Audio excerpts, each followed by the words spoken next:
अच्छा बाबूजी, हम भोजपुरी लोकगीत विरहा गायक चंद्रमा राही एंड पार्टी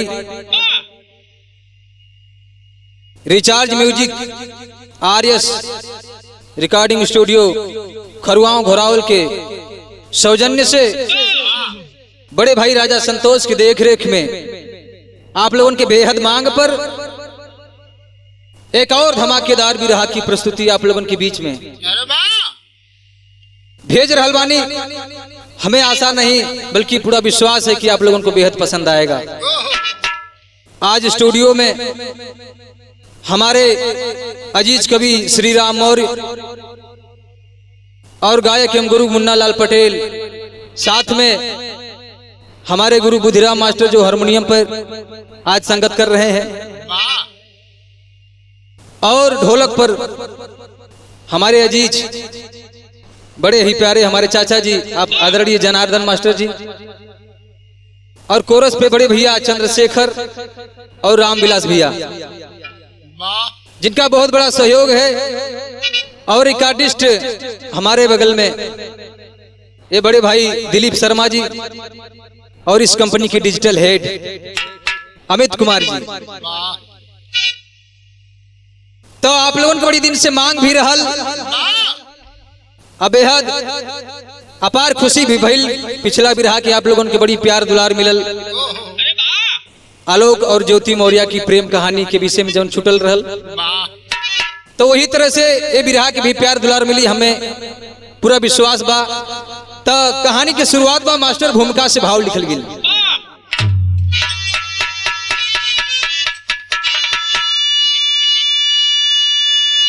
प्रेम में राधा काधा दीवाना हुए, जिनकी वेदों में चर्चा बिखर ही गई। प्रेम बेला और बीरू का कायम जहां, प्रेम में जिंदगी तो बदल ही गई। प्रेम लैला और मजनू की निशानी जहां, स्वर्ण अक्षर में अंकित तो हो ही गई। प्रेम के भाव से भ्रम भगाए जहां, कभी श्री राम कहानी तो बन ही गई।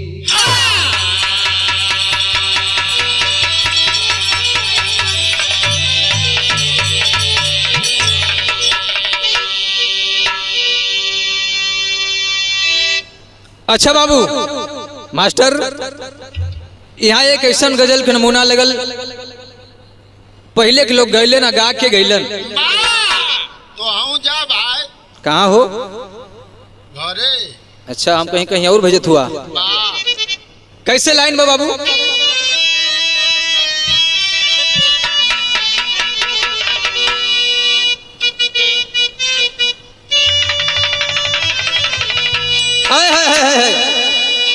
कि महशर में रब के सामने,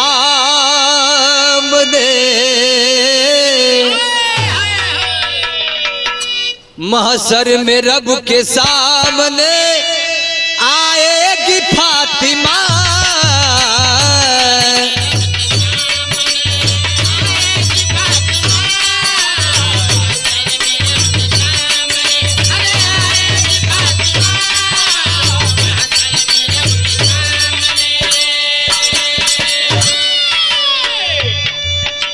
महशर में रब के सामने महशर में रब के सामने, महशर में रब के सामने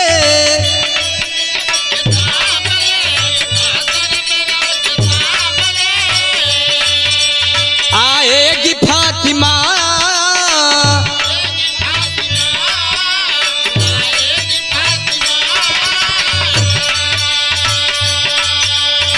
तो महशर में रब के सामने आएगी फातिमा। अनवर को अपना शीश भी, अनवर को अपना शीश भी चढ़ाएगी फातिमा।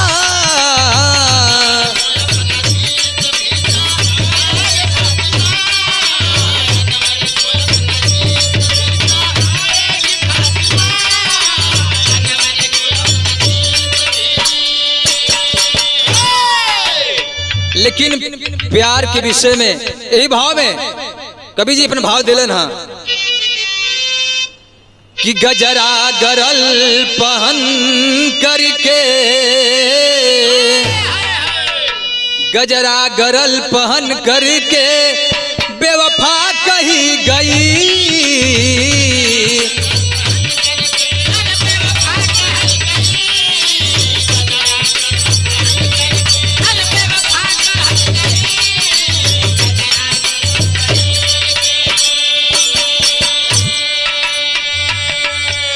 गजरा गरल पहन करके बेवफा कही गई।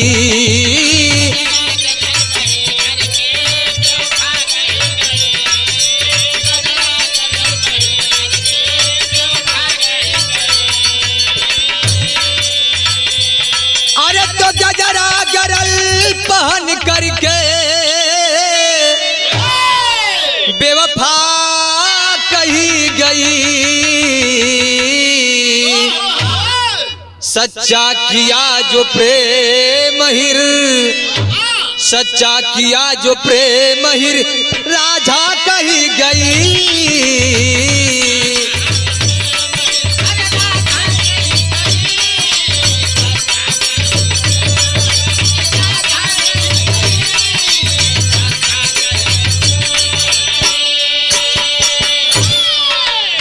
बाबूजी ये हमें से कहानी की शुरुआत हो गई। कहानी बा कहवा के केकर कहानी बा।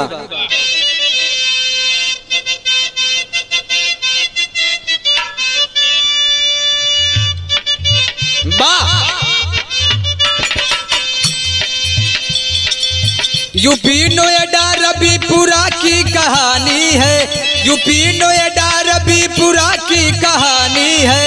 गरीब नेत्रपाल मीणा की जुबानी है।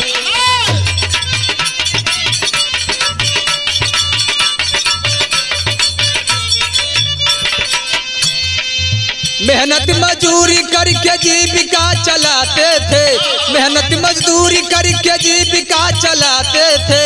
बेटा सचिन संग में हाथ को बटाते थे।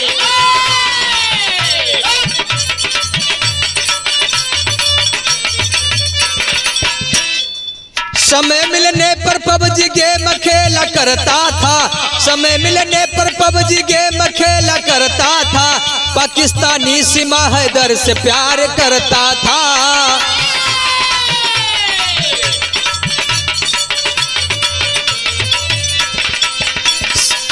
सचिन सीमा से मोहब्बत का इकरार हुआ, सचिन सीमा से मोहब्बत का इकरार हुआ।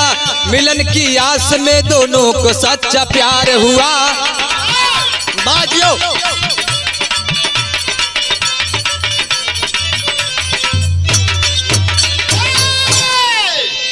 ऐ बाबूजी कहानी का भाव स्तर समझें। उत्तर प्रदेश के एक मशहूर शहर जोने का नाम नोएडा बा, ग्रेटर नोएडा में रबीपुरा थाना के रहे वाला नेत्रपाल मीणा, जिनकर बेटवा सचिन मीणा सयान बा। धीरे धीरे अपने घर के साथ बाबूजी के साथ में अपने परिवार का भरण पोषण में गृहस्थी में हाथ बटावत बड़ा। और इधर दूसरी तरफ पाकिस्तान कराची सिंधु की रहने वाली सीमा हैदर, जिसके पति का नाम गुलाम हैदर, 2014 में कोर्ट मैरिज से दोनों में शादी भई रहे। भगवान का दिहल 4 गो औलाद बाड़न, 3 गो बिटिया 1 गो बेटवा। इतने कहानी मिलल। दोनों इधर उत्तर प्रदेश अपने भारत से सचिन और पाकिस्तान से कराची से सीमा, ये दोनों पबजी गेम खेलत खेलत खुदा न खास्ते बड़ा कहें सौभाग्य रहल कि दोनों में मिलन हो गई। ऑनलाइन गेम के जरिए मिलन हो गई। धीरे धीरे ए बाबू समय बीते लगल, आपस में दोनों आपस में नंबर के लेन देन भी कर हिलन, वीडियो कॉल होके लगल, व्हाट्सएप चैट होके लगल। दोनों में धीरे धीरे गहराई बढ़े लगल। ये मामला कब से शुरू भइल? कब से भैया? 2019 से गेम ऑनलाइन के जरिए बातचीत शुरू हुआ। पति दुबई में काम करता था, गुलाम हैदर जिसका नाम है, दुबई में काम करता था। कई सालों से वो घर नहीं आया। तो चंद्रशेखर भैया हम बताइला कि अगर मर्द ढेर दिन तक परदेश रह गई तो करे बदे खतरे है। ऐसे कि जहां हीरोइन बा वहां हीरो का कमी नहीं बा, एंट्री जरूर हो जाए कहीं से कहीं से, वो सावन के महीना में। धीरे धीरे समय बीते लागल। यह समय धीरे धीरे 2023 के जब आयल है तो प्यार परवान चढ़ गया। दोनों के बीच में प्यार परवान चढ़ा, एक दूजे के बिना रहना नामुमकिन होने लगा। दोनों फोन पर जीने मरने की कसमें खाने लगे और मिलने की तरसने लगे। तो कहलस सचिन की, ए सीमा अब ऐसे ही कितना दिन तक रहल जाए? सीमा कहलस खाली तू हाँ कहा, ओकरे बाद पूरा सपोर्ट हमारे ओर से रही। एक दिनवा फोन पे बात हो था सीमा से और सचिन से। सीमा हैदर सचिन के फोन लगोले बा, कहतिया कि ए राजा जी हम तोहरा के सब कुछ दे चुकल बानी, दिल दे देनी तो सब कुछ दे देनी। तनी सुना एगो बात हमार। वो दुल्हनिया कहे, ओकरे से पहले भोजपुरी गीत का नमूना बड़ी रंगीला तर्ज लग गई। कौन तर्ज बा? आवा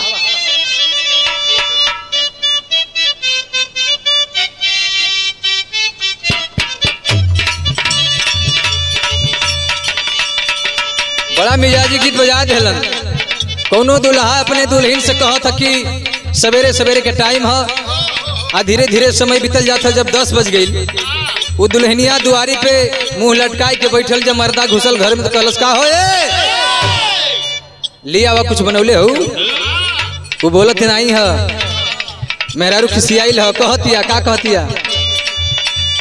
मर्दा पूछे खाना पीना ना बनहिले बारू, अब हो रही से मुँह लटकैले बारू।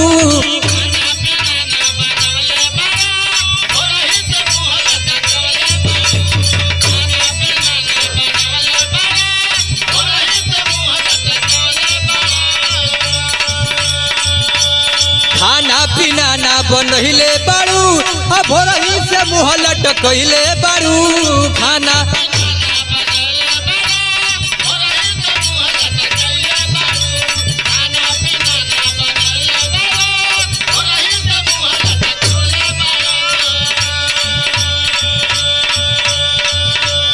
कहे कि काहे बेचैनी में बारू करे जा,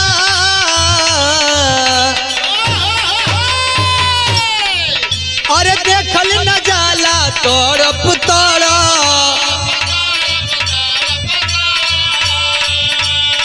तब दुल्हनिया कहे दिहल दर्दिया ये सैया दूनू तरफ रगड़ी लेके बरफ।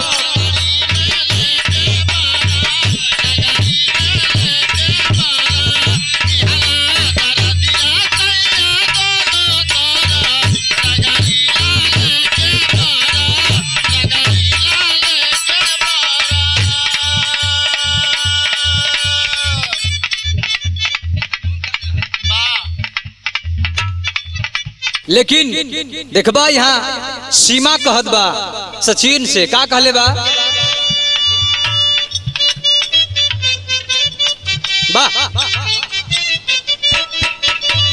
रउए के दिल में बसौले बानी ये राजा प्यार तो से कैले बानी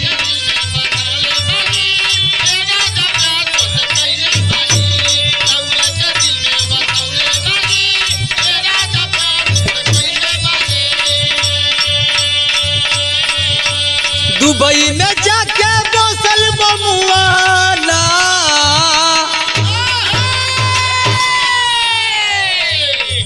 अरे बुझे न हमरो दर्द दारा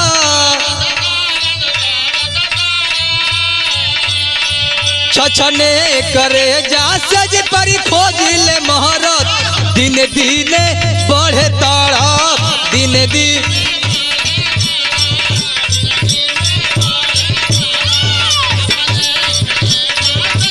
खोजिले महरत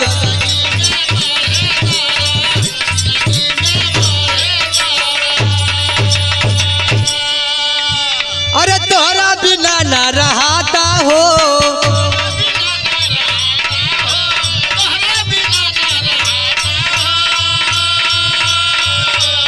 अब नहीं दूरी सहाता हो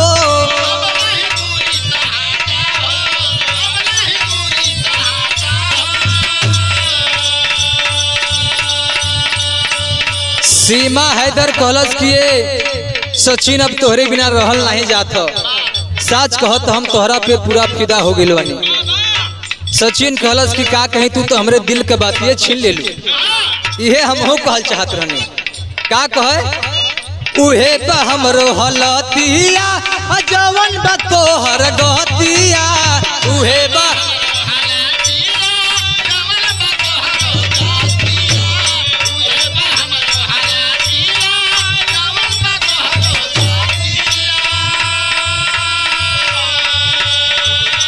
कहे कि तोहरे बिना बाटे बेचैनी करे जा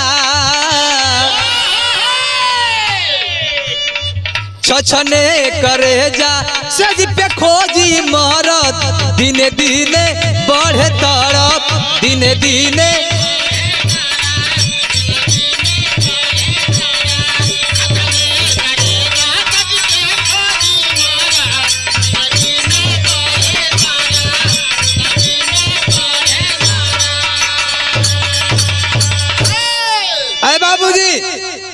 इधर सीमा सचिन से मिलने के लिए इंडिया आने का प्लान बनाने लगी सोचलस की रुका हमावत ही खुद ही तोके ज्यादा तकलीफ उठावे के ना पड़ी पहली बार प्रयास कैलस भारत के वीजा बनवावे बदे लेकिन जब से पुलवामा हमला भइल बा पाकिस्तान की तरफ से भारत पर तबे से भारत और पाकिस्तान के वीजा बंद बा ना ही बन पौलस वीजा मजबूरी में कुछ दूसरे रास्ता अपनावत था सोचलस कि दूसरे रास्ते पहुंचे के पड़ी लगत था तो यहाँ पे गीत बदल गई कैसे श्रृंगार करत था कैसे चले के प्लान करत था सीमा तर्ज लगल मास्टर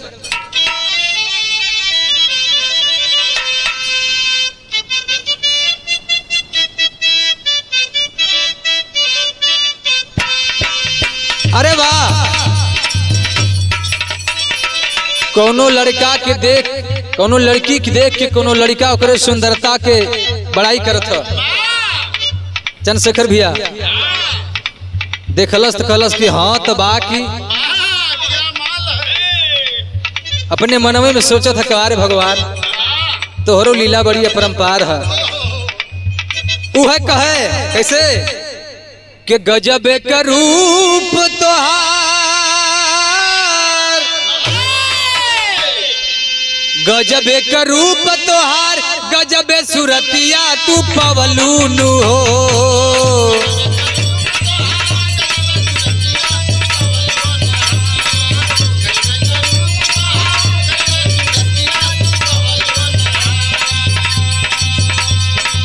गजब का रूप तोहार गजब सुरतिया तू पवलूनु हो ए गोरी हमके दीवाना बनवलू नु हो।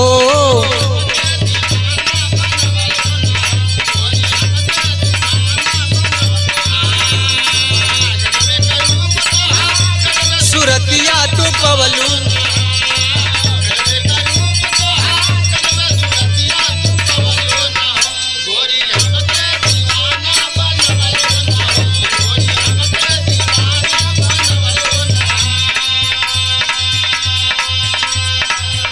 एक लाइन हमें और गोलो सोको डरसवा देख के चंद्रशेखर भैया कहे झलक के बदन तोहार, झलक के बदन तोहार कहवा से कुर्ती सियावलू नु हो।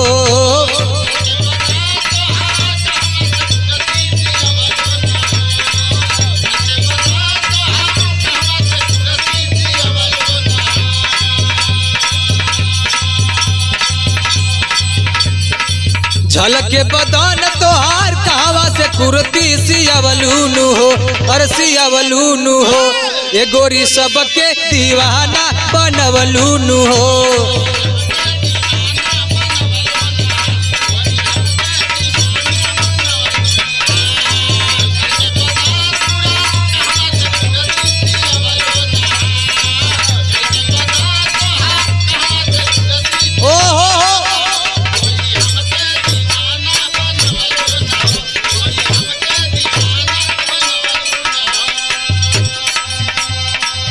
लेकिन इधर सीमा सचिन से मिले खातिर के प्लान बनौलस अब तैयारी करत हियो। कैसे तैयारी करत हियो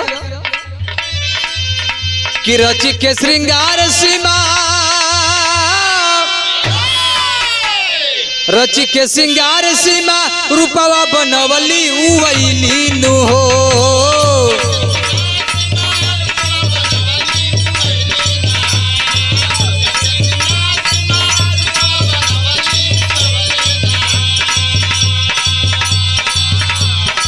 रची के श्रृंगार सीमा रूपवा बनवली उवैली नु हो। अरे उवैली नु हो। अब मिले खातिर काठमांडू में गईली नु हो। मिले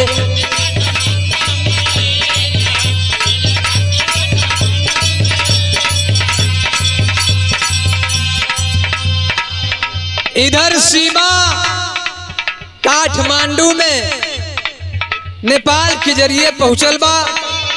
आज जब वहां पहुंचल तो सचिन के भी बुला लेलस काठमांडू में। धीरे धीरे हवाई टिकट लेलस, हवाई जहाज के द्वारा काठमांडू आइल। तब कुछ समय वहां व्यतीत करत है। धीरे धीरे अच्छा तो जब वो देखलस सचिनवा, अभी तो शेखर भैया वीडियो कॉले पे देखत रहल। आज जब सामने देखलस वो बुरका जब हटौलस तो लगल कि अब पगला जाई का उजे। तब समय बितावे लगल। अरे बीतल 7 दिनवा सचिन संगवा,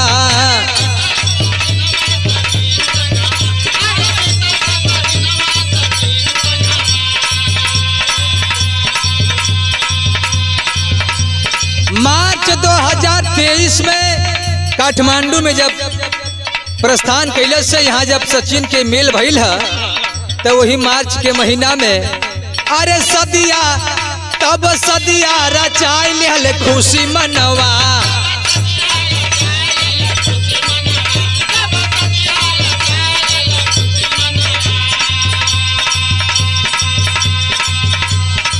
फिर से बिछड़ के चली गली पाकिस्तानवा उवैली नु हो। उवैली नु हो।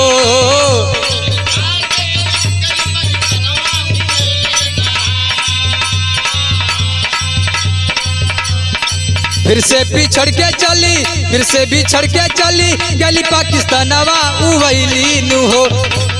अरे उवैली न हो। अब मिले खातिर काठमांडू में गईली नु हो।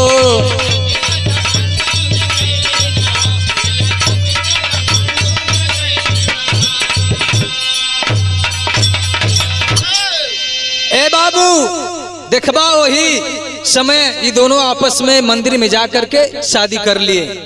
और शादी कैले के बाद धीरे धीरे एक हफ्ता के समय होटल में मिल के बितौलना, खूब रसमलाई का आनंद लिहला वही में 7 दिन।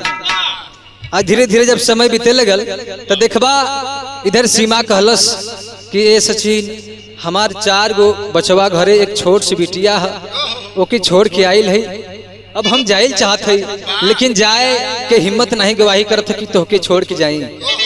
इतनी बात जब सीमा कहलस तब सचिनवा कहलस कि इहे हमारो मन करत कि तोहके छोड़ के ना जाई, सोचत ही हमहू चली पाकिस्तान में का। कहलस कि नहीं ऐसा ना होई, अरे हम खुदे तैयार है, हम खुदे सिस्टम बना ले, आ तू यहाँ के सिस्टम बना ला, ओकरे बाद हम बताए कि आगे करे क्या है। ए बाबू दोनों अपने अपने घर को गए। सचिन घर पर धीरे धीरे कुछ समय जब गुजार दिया, अब जब देखा तब फोनों में फोनियावल करे।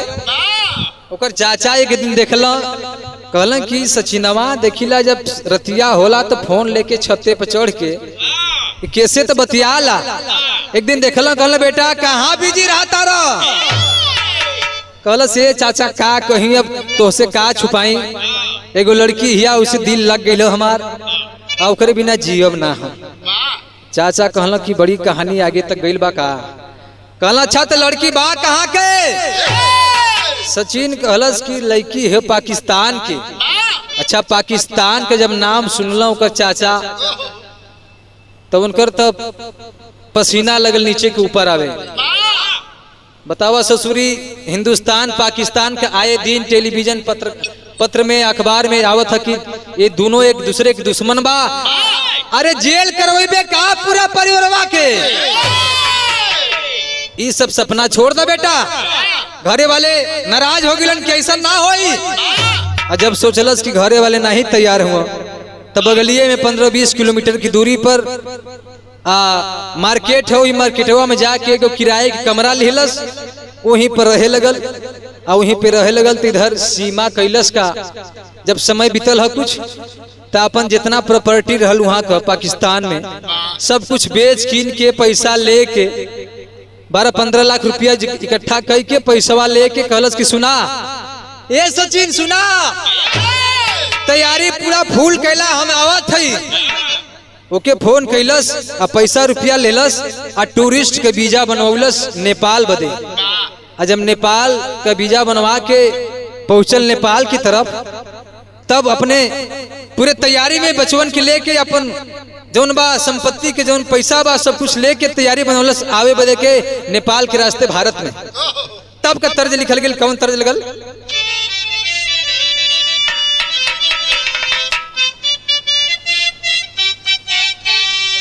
अरे वाह, ये देखा चंद्रशेखर भैया, कौनो देवर का भौजाई जो ना हमेशा फोने में फोनियावल करे, खाना बनावे तो वो ढंग का नहीं। एक दिन खाए बैठल है रामविलास भैया, वो बैठल है और मरद तोहरे के नियर रहे, मेहरारू से बड़ा डेराव। देवरवा कहलस कि सुना ए भौजी सुना, ई दिन भर अंगुरी करबू फोनवे में तो खानावा कैसे ढंग से बनी। देवरवा कहे भौजाई से का कहे कि पबजी खेले में सब्जी जरावलू, पबजी खेले में सब्जी जरावलू, लूडो खेले में दाल।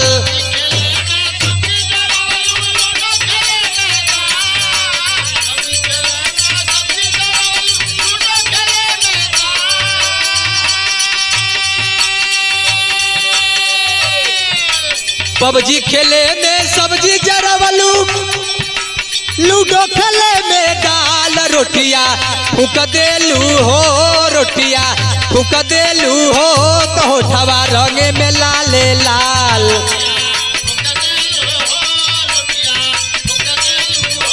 होठवा रंगे में लाले,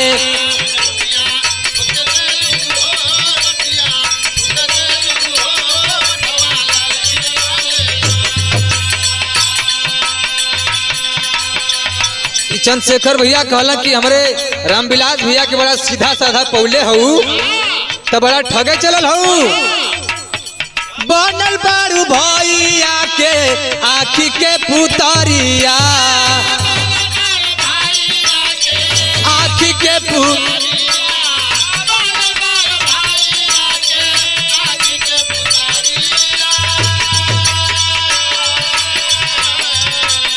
रात दिन रहता मोबाइल पे अंगूरिया।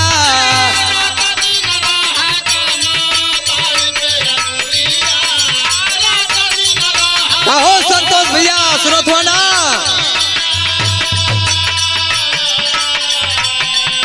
दूसरे का मेहर रहत का, दूसरे का मेहर रहत तो पिठी के खुलत खाल, दूसरे का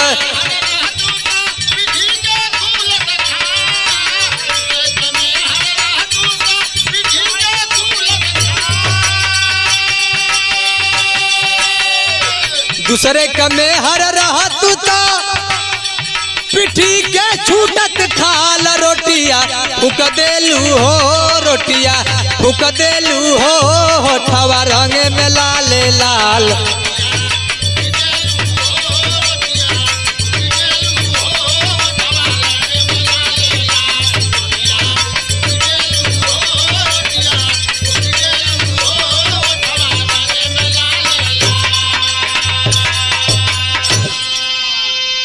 लेकिन सीमा तैयारी बनौलस अपने चारों बचवन के लिए हलस, और धीरे धीरे टूरिस्ट वीजा के जरिए वो आ गई नेपाल के रास्ते होत कहाँ आवत है।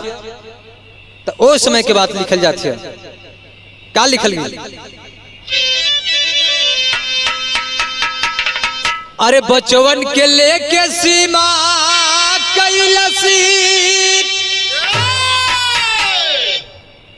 बचवन के लेके सीमा कैलस, अरे नेपाल के पयान।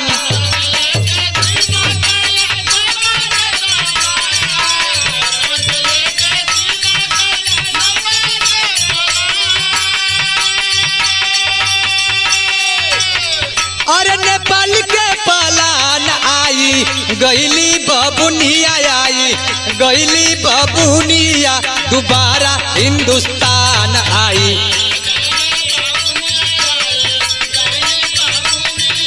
दोबारा हिंदुस्तान,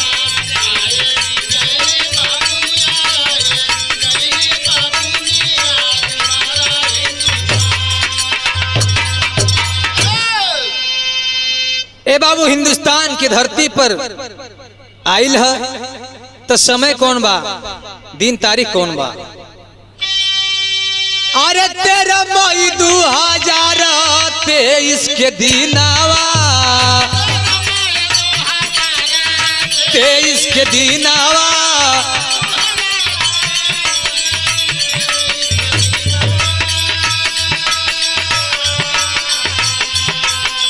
बेटा बेटी पैसा लेके अइली हिंदुस्तान आवा,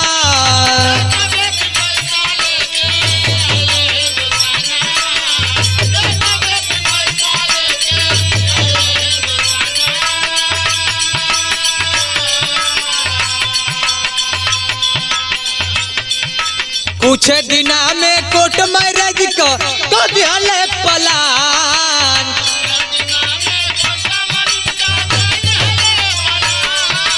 कुछ दिना में कोर्ट मैरिज के,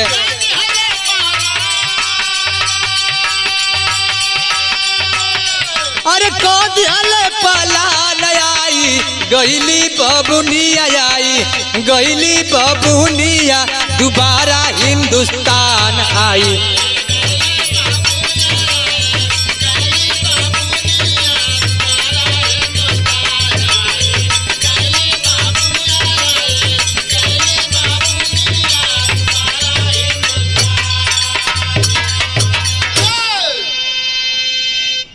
तीन गो बेटवा और बिटिया के लेके नेपाल के रास्ते टूरिस्ट वीजा के जरिए भारत का बॉर्डर क्रॉस कर गई। वहां से फिर नोएडा के लिए तैयारी करी। तब कवि जी ने टेरी के शैली में लिखे कि दुल्हा कैसन दुल्ही कैसन। शादी मरचवे में हो गई बा। कोर्ट मैरिज के प्लान बना था कि अगर कानूनी तौर से हम लोग यहाँ का नागरिक ना रह जी तो बड़ा आगे चल के समस्या हो जाए। तभी रहा शैली टेरी मास्टर।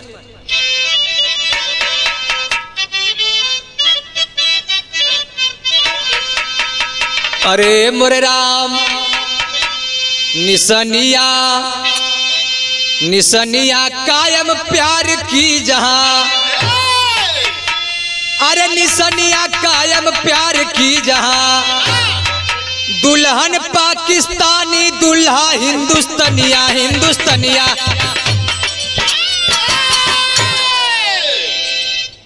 निसनिया कायम प्यार की जहां, दुल्हन पाकिस्तानी दुल्हा हिंदुस्तानिया। ए बाबू धीरे धीरे समय बीतल ही ग्रेटर नोएडा में अपन दोनों प्राणी के रूप में कुछ समय गुजरलन।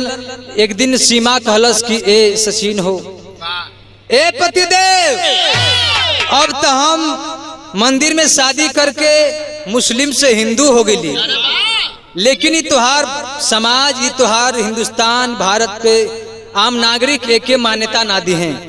जब तक कानूनी तौर पे हम लोग यहाँ के निवासी, यहाँ के नागरिक ना हुई तो एकर एक उपाय बा कि कोर्ट से चल के हम लोग कोर्ट मैरिज कर लेवल जाए।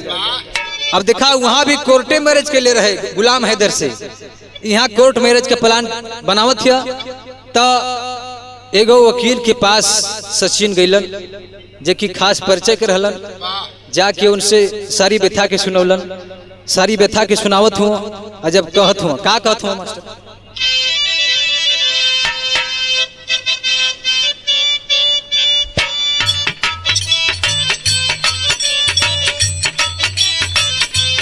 सही है।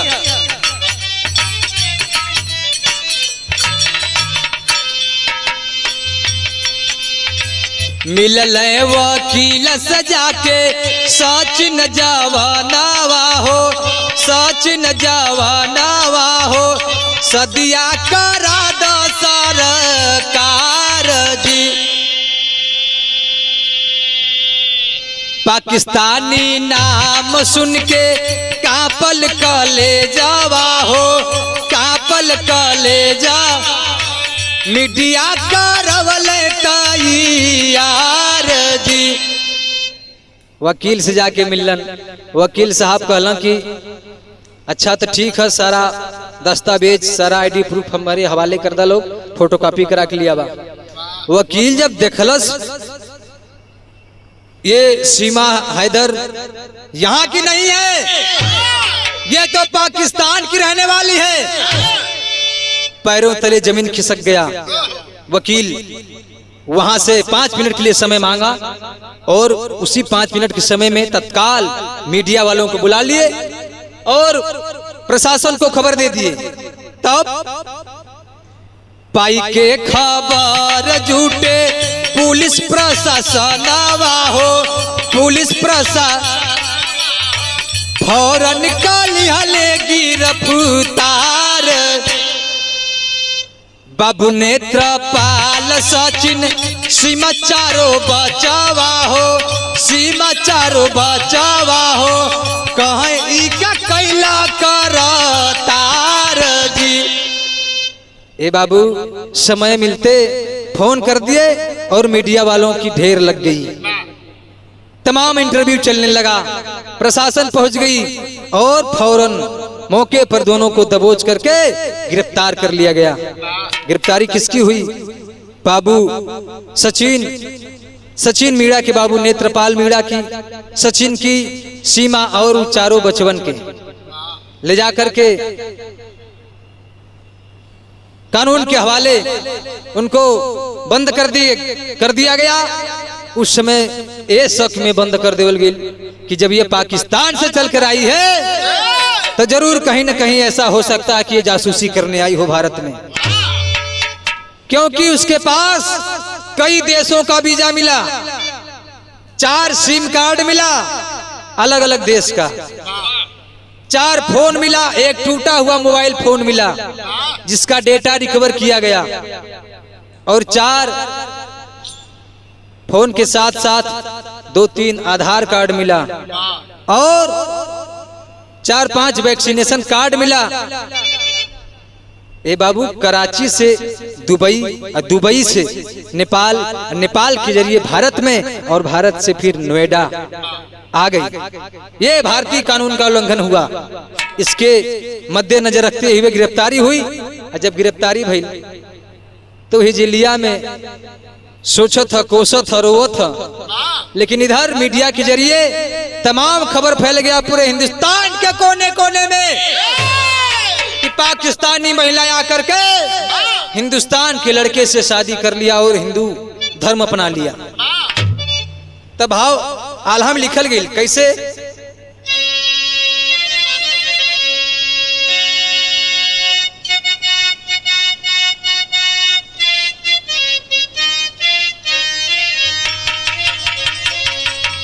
ठीक है, आजा करिए पे एक पत्ती और बढ़ा।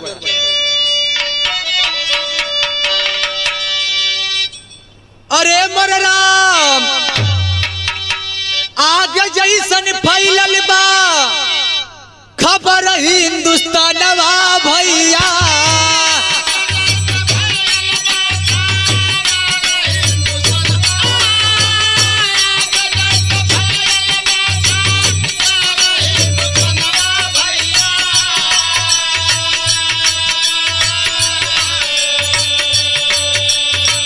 जासूसी के सकता कुछ लोग के भइल बा।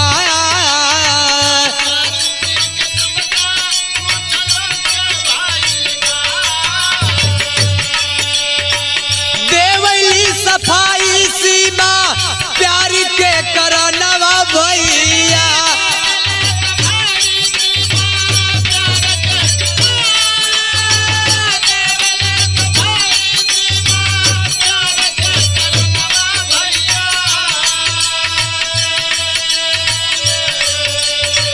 कोर्ट मैरिज का अर्ज रहली हो लगा।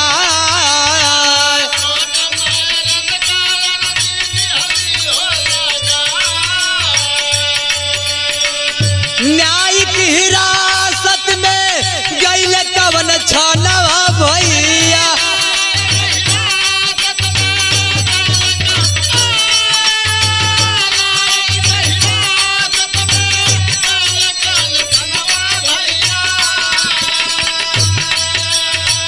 चौदह दिन हिरासत में लिहाले हो बिताया।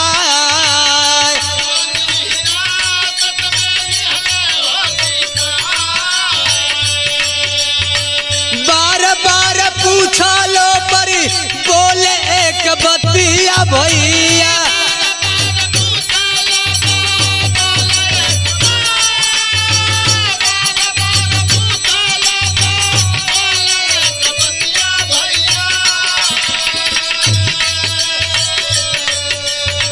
सचिन का सनहिया नहीं दिलवई से भूला।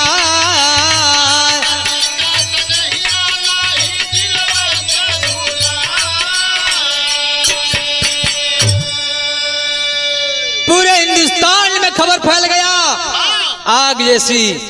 चारों कोने कोने में, हर टीवी पर, हर यूट्यूब चैनल पर, सोशल मीडिया के जरिए, व्हाट्सएप, फेसबुक पर ये खबर फैल गई। लेकिन सीमा अपने सफाई में यही बताती रही कि हम दोनों का प्यार पबजी गेम के जरिए हुआ और हम लोग की शादी मार्च में ही हो चुकी है। कानूनी तौर पर हम लोग कोर्ट मैरिज करना चाहते हैं। लेकिन यही बात पर न्यायिक हिरासत में 14 दिन रखा गया हम दोनों सभी लोगों को, बाप बेटा सीमा और उन चारों बच्चों को। 14 दिन के बाद रिहा हुई और रिहाई के बाद यह बार बार कहल चाहत अपने प्रदेश के मुख्यमंत्री यशस्वी माननीय श्री आदित्यनाथ योगी जी से और देश के यशस्वी प्रधानमंत्री माननीय मुख्यमंत्री जी से, प्रधानमंत्री जी मोदी जी से कहती है कि हम यहाँ का नागरिक बनना चाहते हैं। अब तो मैंने जो गलती किया वो तो कर दिया। अगर दोबारा गलती मुझसे हुई, आप लोग ये गलती करेंगे, वापस मुझको पाकिस्तान भेजेंगे तो क्या होगा?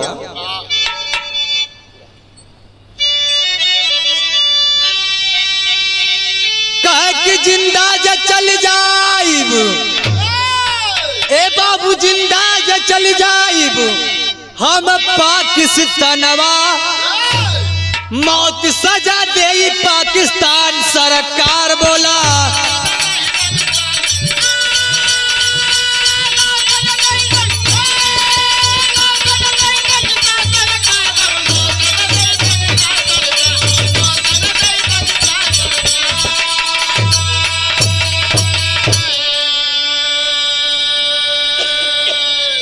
कहलस किए बाबू लोग, भैया लोग, जितने लोग हमार बात सोशल मीडिया के जरिए आप लोग सुनत बनी जा।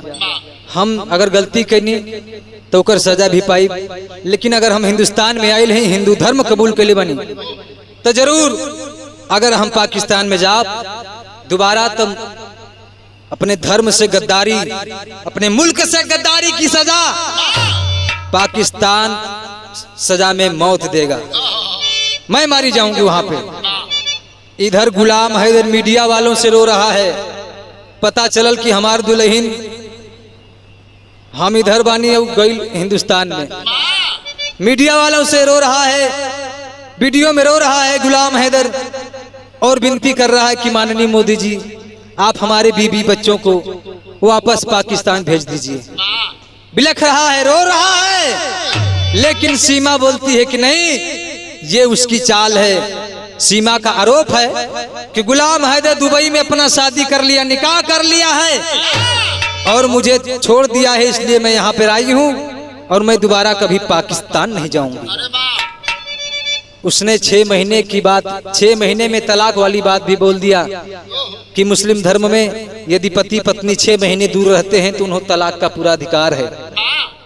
बोलती है कि उसने शादी कर लिया दुबई में, अब वो सऊदी अरब में रह रहा है, लेकिन अब तत्काल में सूचना आवत था कि गुलाम हैदर अब ये नहीं कहा था कि हमारे पत्नी के, अब केवल ये कह रहा कि मेरे बच्चों को मेरे वतन पाकिस्तान वापस भेज दिया जाए। सरकार, भारत सरकार से गुहार लगा रहा है, लेकिन इधर सरकार से गुहार लगावत बस सीमा उत्तर प्रदेश सरकार माननीय मुख्यमंत्री योगी जी से और प्रधानमंत्री मोदी जी से कह रही है। क्या कह रही है? आखिरी भाव में बढ़ला तन से कहे कि विनती करीला हम बार बार योगी जी, तम के यूपी के बनाला बहुआर जोगी जी।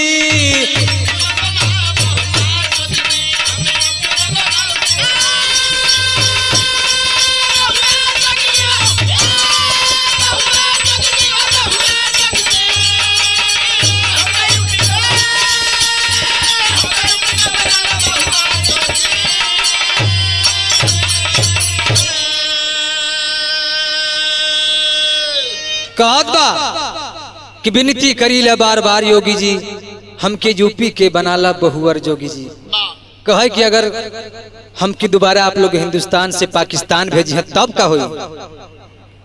कहत बा अरे माननीय नरेंद्र मोदी जी से बा विनती हमारी, अरे भेजबा पाकिस्तान जई बेजाना वैसे बारी।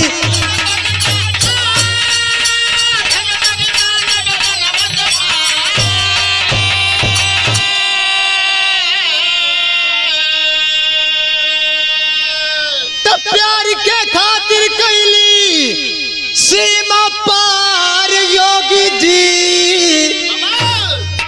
हमके यूपी के बनाला बहुआर जोगी जी। यह ओकर आखिरी ख्वाहिश सीमा हैदर। ए बाबू बताया गया नया नया तरीका अपना रहा है पाकिस्तान उस सीमा हैदर को वापस बुलाने के लिए। सीमा हैदर बार बार यही कहती है कि ये कितना भी साजिश कर ले, कितना भी ये बात बना करके नया तरीका अपना ले, लेकिन मैं अब यहीं मर जाऊंगी हिंदुस्तान में, लेकिन पाकिस्तान की धरती पे अगर जाएगी तो मेरी लाश ही जाएगी। लेकिन ए बाबू पाकिस्तान भी धमकी दे रहा है, पाकिस्तान धमकी दे रहा है अगर सीमा हैदर को पाकिस्तान नहीं भेजा हिंदुस्तान तो 26/11 वाली घटना पुनः दोहरा देंगे। सिंधु के रहने वाले डकैत उसके इलाके के पाकिस्तान में उस सीमा के इलाके के रहने वाले डकैत यही धमकी दे रहे हैं कि 26/11 वाला जो हमला हुआ था हिंदुस्तान में, वो हमला फिर दोहरा देंगे, वरना मेरी देश की, मेरी जमीन की, मेरी उस अबला को हमारे वतन वापस भेज दो।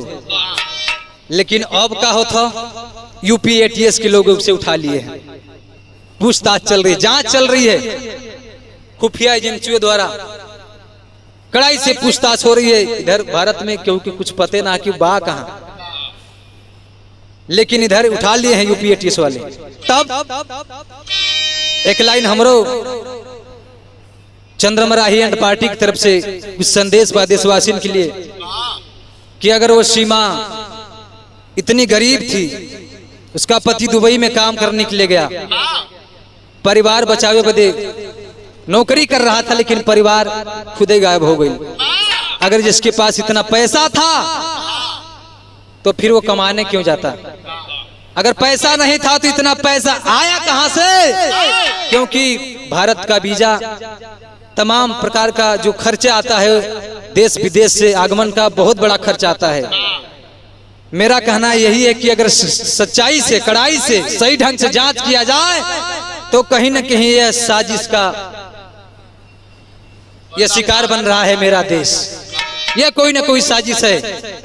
इसमें तमाम प्रकार से सवाल उठते हैं, भारत सरकार की तरफ, गृह मंत्री के तरफ अंगुली उठती है। लेकिन मैं एक कलाकार होने के नाते बस यही कहूंगा कि सही ढंग से जांच किया जाए, क्योंकि ये आतंकवादी किस रूप में आते हैं, इस देश में हमला करके चले जाते हैं, लेकिन उसका कोई आंकड़ा नहीं होता है। आखिरी भाव लिख लीजिए, मोहाल्यासी हरिवंश गए स्वर्ग विदेशी लाल, राजेंद्र श्री राम बलि पाए गुरु का इकबाल।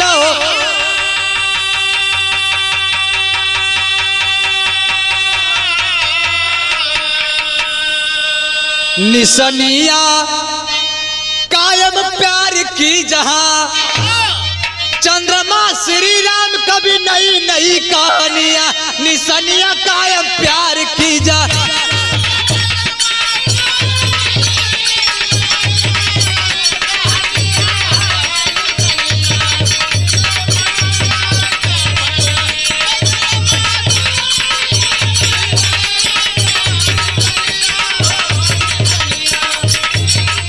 संवरिया हो भोले बाबा